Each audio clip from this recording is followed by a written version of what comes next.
Nous sommes le mercredi aujourd'hui, le 5 février 2025. Ce week-end, un jet privé a atterri à Dar es Salaam. À bord de ce jet s'est trouvé un certain John Chibangu. John Chibangu a fait 48 heures en Tanzanie.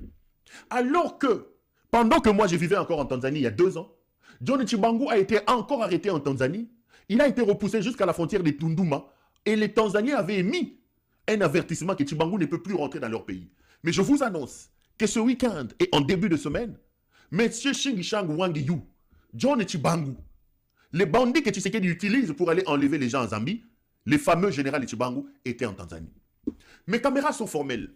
John Chibangu a amené dans sa mallette une valise avec 15 millions de dollars américains, dont de M. Tshisekedi à la présidente de la Tanzanie, Mama Samia Suluhu Hassan.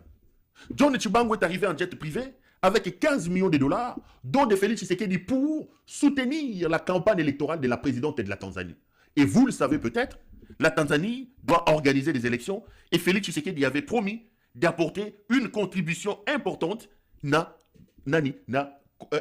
campagne électorale. Et John Chibangu est arrivé en jet privé avec dans sa mallette 15 millions de dollars qu'il a remis pour la campagne de Mama Samia. Et dans la foulée, John Chibangu a rencontré 4 sénateurs américains. Mes caméras sont formelles.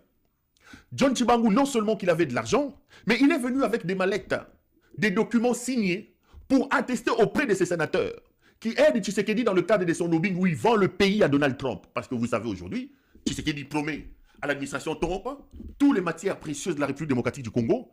Si Trump peut calmer le Rwanda et si Trump peut lui permettre de rester au pouvoir, lui, il le promet même de retirer certaines licences des sociétés chinoises pour donner ça aux Américains. Et une réunion secrète s'est tenue entre les envoyés de Tshisekedi, dont John Chibangu, et 4 sénateurs américains. Arrivés quelques jours avant en Tanzanie, ces sénateurs étaient partis en vacances à Zanzibar. Lorsque Chibangu arrive à Dar es Salaam, ils ont pris leur avion pour rentrer à Dar es Salaam. Ils se sont rencontrés avec M. John Chibangu. 15 millions de dollars ont été donnés. Dans la foulée, le lendemain, l'administrateur général de l'ANR, M. Inzoun, est aussi arrivé à Dar es Salaam avec une délégation d'une vingtaine de personnes. Ici, je vous donne des informations. Une délégation d'une vingtaine de personnes. Dans la délégation de M. Inzoun, je vais trouver quelques noms.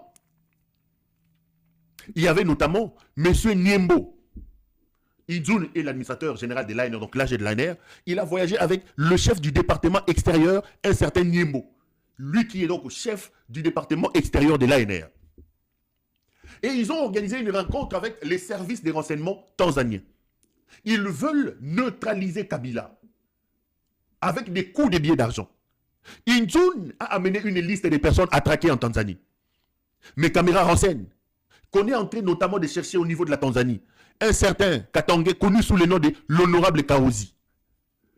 Vous qui habitez la Tanzanie, dites à votre honorable Kaozi, il est Katangé, que parmi les personnes qui étaient sur la liste que Inzoun a amené avec l'argent au service des renseignements tanzaniens, le fameux honorable Kaozi est sur la liste. Il y a le colonel Kayumba, ancien commandant de l'artillerie de la garde républicaine. Colonel Kayumba, ancien commandant de l'artillerie de la garde républicaine sous Kabila, il est aussi sur la liste d'Inzoun, que Inzoun a amené aux Tanzaniens parce qu'on a dit que le colonel Kayumba était aussi en Tanzanie. Il y a des frères et des cousins